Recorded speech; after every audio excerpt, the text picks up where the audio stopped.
Hello everyone, আমি রচিতা আর আজকে নতুন একটি ব্লগে আপনাদের অনেক অনেক স্বাগত জানাই। আজ আমার মাস্তাতো ননাসের মেয়ে মামনির 7th বার্থডে, তো সেখানেই আমরা যাব আর সারাদিন কি করছি সেটাই আপনাদের সাথে শেয়ার করব। আশা করি সাথে থাকবেন। এই যে সকাল 11টা নাগাদ বাড়ির সমস্ত কাজ সেরে আমি একাই চলে এসেছি ননাসের বাড়ি। এসে নিয়ে ভেবেছিলাম বার্থডে গার্লের সাথে দেখা হবে, তবে সে গিয়েছিল স্কুলে, আর স্কুল থেকে আসতেও প্রায় 2-2:30টা মতো বেজে যাবে।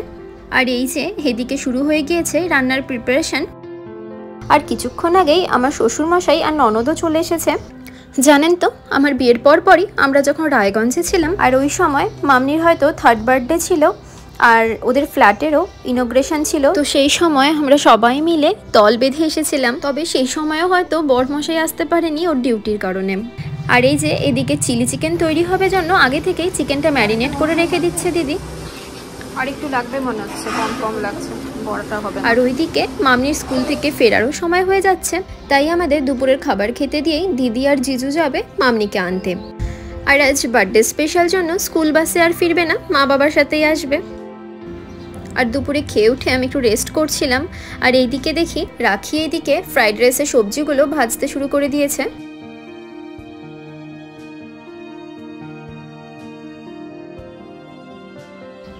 এই যে বার্থডে গার্লের দেখা পাওয়া গেল। এই স্কুল থেকে এসে এখন লাঞ্চ করবে। ঠান্ডা করতে দেবো না, ঠান্ডা না হলে তো ফ্রাইড রাইসটা না, ওই যে ওইগুলো থেকে শুরু করো না। ফ্রাইড রাইস আগে তো চিকেনটা হয়ে যাক।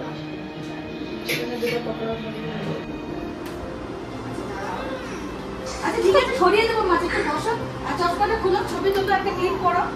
সবকিছু খেতে হয়, তুমি জানো। দিদি ওকে সুন্দর করে সাজিয়ে দিয়েছে খেতে, তবে সবকিছু খেতে ও একেবারেই রাজি না। ছোটবেলায় যা হয় আর কি। এখন আমাদের বেশ ভালোই লাগে এরকম সাজিয়ে গুছিয়ে কেউ খেতে দিলে, তবে ছোটবেলায় দিলে মনে হতো অনেক চাপ। আর ছোটতে আমরা জন্মদিন মানে স্কুল যাব না এই নিয়ে একটা বায়না করতাম, কিন্তু এখনকার বাচ্চাদের তো এরকম কোনো উপায় নেই। আবার অনেক সময় স্কুলে সবাইকে চকলেট দেবার সময় জানতে পারবে যে আমার বার্থডে, আর তখন আমাকে বার্থডে উইশ করবে, তো একটা দারুণ স্পেশাল ফিল হবে জানেন তো। সেই জন্যই অনেক সময় জন্মদিনেও স্কুল যেতাম।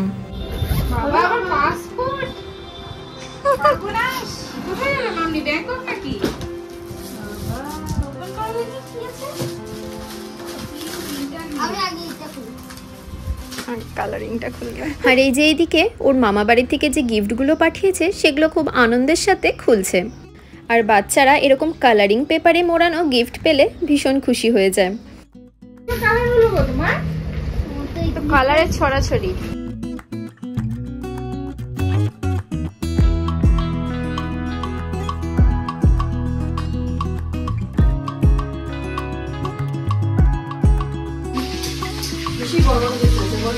হ্যাঁ আরেকটা অনেক বড় হয়ে গেছে। হ্যাঁ খাইতে একা দেওয়া যাবে? আমি না হয় একটা দেবো, একটা তো সব পারা যাবে না। একটা পারা যাবে না, না পারা যাবে না, তাড়াতাড়ি হবে।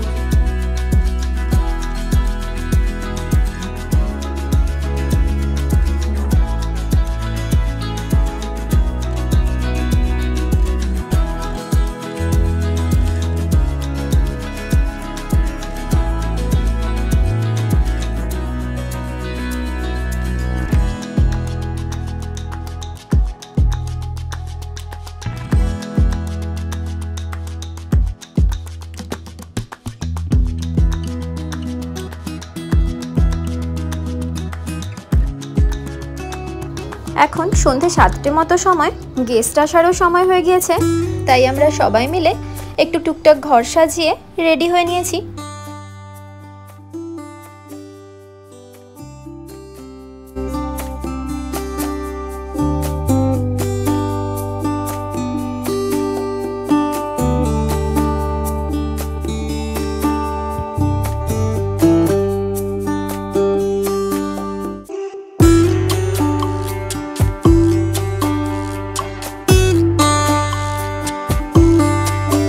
দেখুন শুরু হয়ে গিয়েছে আশীর্বাদ পর্ব। আর বিশেষ করে বাঙালিদের যেটা আসল নিয়ম, ধান দুব্য দিয়ে আশীর্বাদ করে পায়েস খাওয়ানো। আর সবচাইতে আমার যেটা ভালো লেগেছে, বার্থডে গার্লের বাবাই নিজেই শঙ্খ বাজিয়েছে মেয়ের শুভকামনায়। তাই কথায় আছে না, প্রতিটি কন্যা সন্তানই তার বাবার কাছে রাজকন্যা।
কেক কাটিং পর্ব শেষ হবার পর বাচ্চাগুলো একটু টিফিন করে নিয়েই বেলুন নিয়ে খেলতে শুরু করলো।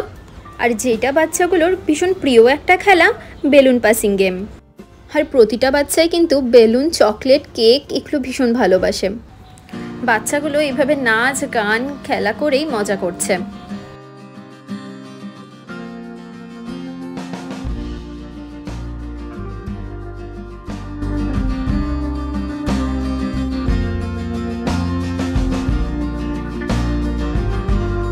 এইভাবেই পুরো সন্ধেটা সবাই মিলে আনন্দ করে মামনির বার্থডে সেলিব্রেট করা হলো।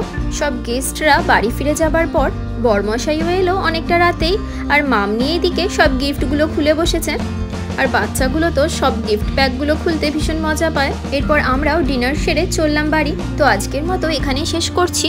আপনারা যদি আমার পরিবারের নতুন সদস্য হয়ে থাকেন অবশ্যই সাবস্ক্রাইব করে দেওয়ার অনুরোধ রইল। ভালো থাকবেন, সুস্থ থাকবেন। Thank you for watching.